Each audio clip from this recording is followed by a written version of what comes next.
Alors bonjour les amis. Alors voici notre journée que le Seigneur a faite. Que son nom soit glorifié. Je voudrais nous partager quelque chose dans la parole de Dieu aujourd'hui. C'est une question. Que faire après un mauvais rêve? Qu'est-ce qu'il faut faire? Quelle attitude est-ce que il faut adopter quand on se réveille le matin et on se rend compte que on vient de faire un rêve bizarre. Le rêve peut-être était terrible et vous réveillez, n'est-ce pas, peut-être en sursaut. Peut-être que le rêve vous a même réveillé en pleine nuit, 3 heures du matin, 2 heures, vous êtes réveillé en sursaut. Qu'est-ce qu'il faut faire? Quelle attitude est-ce qu'il faut adopter? Tout d'abord, je voudrais préciser qu'il y a 3 sources de rêve. 3 sources. La première source, c'est le diable.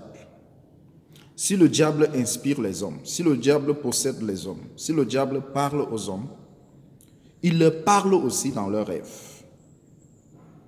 Il leur parle aussi dans leurs rêves.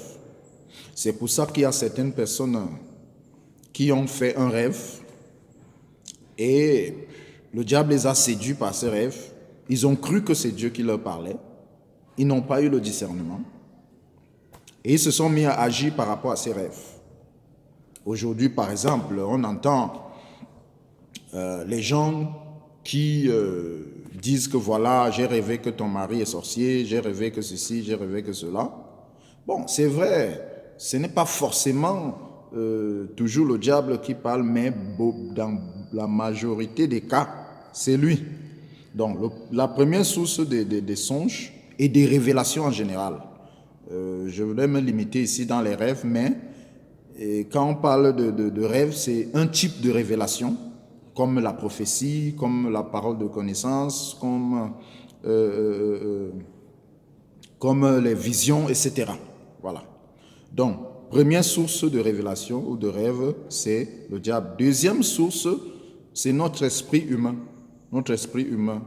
Job 33, Ecclésiaste chapitre 5, au verset 3, dit que les songes naissent de la multitude de nos occupations, de la multitude de nos pensées.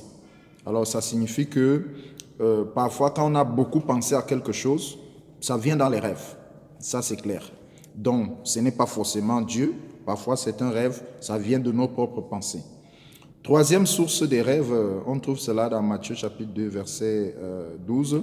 La Bible dit divinement averti en songe. Ça veut dire que le rêve venait de Dieu à l'endroit de quelqu'un. Donc, il y a le diable, il y a notre esprit humain, il y a Dieu. Donc, ça signifie qu'on ne peut pas prendre tous les rêves comme étant une révélation divine. Ça, c'est la première chose qu'il faut noter. Maintenant, dans le cas où on fait donc un rêve, ce qu'on appelle généralement cauchemar, dans le cas où on fait un rêve qui nous tourmente, qui nous fait peur, qui, n'est-ce pas, nous pousse à beaucoup de réflexion, quelle attitude est-ce qu'il faut adopter? Qu'est-ce qu'il faut faire? La première chose, face à toutes sortes de révélations, il ne faut pas avoir peur. Ésaïe 44, verset 10 dit, « Ne crains rien, car je suis avec toi. Ne promène pas des regards inquiets, car je suis ton Dieu. Je viens à ton secours, je te soutiens de ma droite triomphante. » Donc, première chose, quand vous réveillez en sursaut, ou bien vous constatez le matin que vous avez fait un mauvais rêve, n'ayez pas peur. Ne laissez pas la peur vous gagner. Parce que la peur, c'est un instrument du diable pour tuer votre foi, pour vous donner l'impression que oh, c'est fini, c'est trop grave, il n'y a rien à faire, vous êtes fini. Non, il ne faut pas avoir peur, parce que la peur va tuer votre confiance en Dieu. Il faut donc vous dire qu'en toute chose, même si c'est Dieu qui m'a parlé comme ça, le Seigneur est au contrôle. Première chose dont il ne faut pas avoir peur. Deuxième chose, ce qu'il faut faire, la Bible nous dit prier sans cesse. Si le rêve vous terrorise, peut-être dans le rêve vous avez vu qu'un de vos proches est mort, Dans le rêve, vous avez vu peut-être qu'on a tiré sur quelqu'un qui vous est cher. Dans le rêve, vous avez vu que quelqu'un de votre famille, votre fils a fait un accident ou bien il est tombé, il s'est cassé. Donc, il y a quelque chose de négatif. Il faut prier contre ce que vous avez vu dans le rêve. Dès lors que vous vous réveillez, priez contre ça. Priez contre ça avec ferveur. Priez, si c'est un accident, priez contre l'esprit d'accident. Priez contre tout esprit d'accident qui peut rôder autour de la personne. Si la personne est morte, vous priez, vous dites non, vous refusez la mort sur cette personne. Il faut prier contre la chose négative que vous avez vue dans le rêve. Priez au nom de Jésus, priez avec foi. Parce que la prière, ce n'est pas vous adresser à Marie ou bien demander à un ange, non. Jésus a dit, venez à moi, vous tous qui êtes fatigués et chargés. Donc, présentez la situation au Seigneur dans la prière. Troisième chose qu'il faut faire, c'est qu'il faut demander confirmation à Dieu. Parce que, nous allons le voir peut-être dans une autre vidéo, certains rêves sont des informations, certains rêves sont des avertissements, c'est-à-dire que c'est un avertissement que, comme tu as vu ça, si tu ne fais rien, ce que tu as vu va arriver. C'est-à-dire que c'est un avertissement. Il y a aussi des rêves qui sont des informations.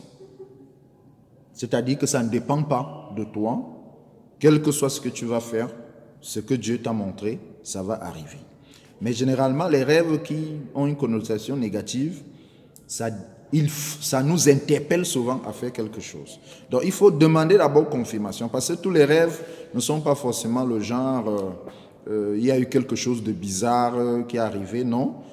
Vous pouvez rêver, par exemple, que le mari de votre cousine est dans la sorcellerie. Voilà. Ben, on a dit que le rêve peut venir de votre esprit, le rêve peut aussi venir du diable. Ça peut être le diable qui veut créer la zizanie dans la famille, qui veut créer la distance. Donc, ça peut être que c'est Dieu qui vous parle, ça peut aussi être que c'est le diable qui parle. C'est pour ça que vous avez besoin de demander la confirmation. L'autre chose aussi par rapport au rêve, c'est que certaines personnes, Dieu leur parle à travers des paraboles. Ça veut dire que si Dieu veut leur parler d'une bénédiction, il va pas utiliser directement l'image de la bénédiction, il va utiliser une autre image. Ça veut dire que c'est une parabole. Il y a aussi des gens à qui Dieu parle de façon directe. Ça veut dire que Dieu veut lui dire que quelqu'un va t'offrir un téléphone, il voit dans le rêve quelqu'un en train de lui offrir un téléphone. Par contre, les paraboles, c'est le genre, Dieu veut te montrer une bénédiction, mais tu vois plutôt comment peut-être, on t'offre un cadeau qui n'est pas défini, qui n'est pas précis, mais tu vois seulement que on est venu t'annoncer une bonne nouvelle sans que tu saches quoi. Mais il y a d'autres, Dieu leur montre exactement ce qui va arriver. Alors, si vous êtes le genre de personne, ce n'est pas exactement les choses, Dieu ne vous montre pas toujours les choses de façon exacte. Il faut que vous soyez patient, que vous demandez confirmation. Il vous faut le discernement. Ça, c'est la troisième chose qu'il faut faire. Il faut demander à Dieu le discernement. Demander à Dieu, n'est-ce pas, vraiment de vous orienter. Lorsque Paul a eu la vision sur le chemin de Damas, le Seigneur lui a dit, entre dans la ville, on va te dire ce que tu dois faire. En d'autres termes, il y a des gens là-bas qui vont te confirmer qu'effectivement, c'est moi qui te parle, parce que je vais aussi leur parler et ils vont te confirmer ce que je leur ai dit. Quatrième chose, si ça se répète, si vous voyez le rêve pour la énième fois, alors vous devez prendre ça très au sérieux. Si c'est un rêve négatif qui se répète pour une énième fois, redoublez d'ardeur dans la prière. Si possible, allez même voir votre pasteur pour qu'il prie pour vous. Peut-être qu'il vous impose les mains, etc., etc.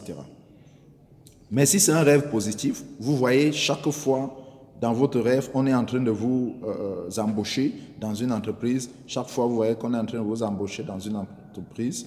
Ça veut dire que le Seigneur est en train de confirmer que vous aurez une bénédiction. Voilà. Ok. Cinquièmement, si le rêve concerne une tierce personne. Comme je disais tout à l'heure, peut-être vous rêvez que le mari de votre cousine est sorcier, ou bien vous rêvez que quelqu'un est en train de tromper sa femme. Voilà. Vous n'allez pas partir vers cette personne et dire que comme tu vois, j'ai rêvé que ton mari te trompe. Non, il ne faut pas faire les choses comme ça. Parce que les rêves ont créé beaucoup de problèmes dans les familles. Les gens, parce qu'ils ne savent pas comment il faut se comporter face à un rêve, dès qu'ils ont eu un rêve, ils ont interprété ça à leur manière, ils n'ont même pas fait, ils n'ont pas usé de sagesse. Ça fait que ça a créé, les rêves ont disloqué les familles, ça a gâté les mariages, ça a gâté les relations, parce que les gens ne font pas preuve de sagesse. Lorsque Nathan a reçu la parole de Dieu concernant David au sujet de la femme d'Uri, il n'est pas allé le lui dire directement. Il a utilisé une approche indirecte.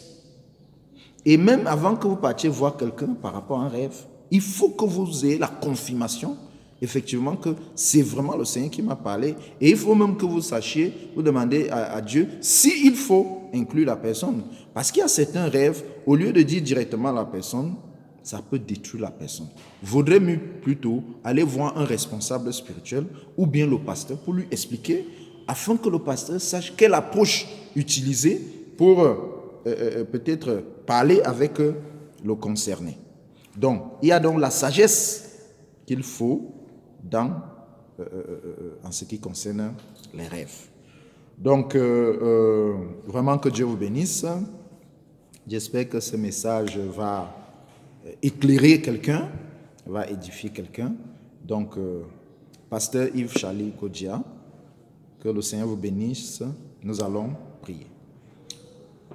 Notre Dieu, notre Père, je prie pour que tu puisses éclairer tous ceux qui vont écouter cette vidéo, qui ont des problèmes à comprendre ce qui leur arrive dans les rêves. Je prie qu'à travers ceci, tu puisses les éclairer.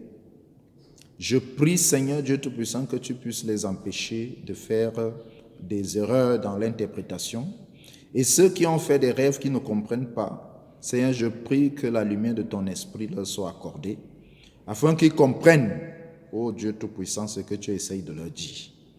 Seigneur, que ton nom soit béni au nom de Jésus. Amen. Que Dieu vous bénisse.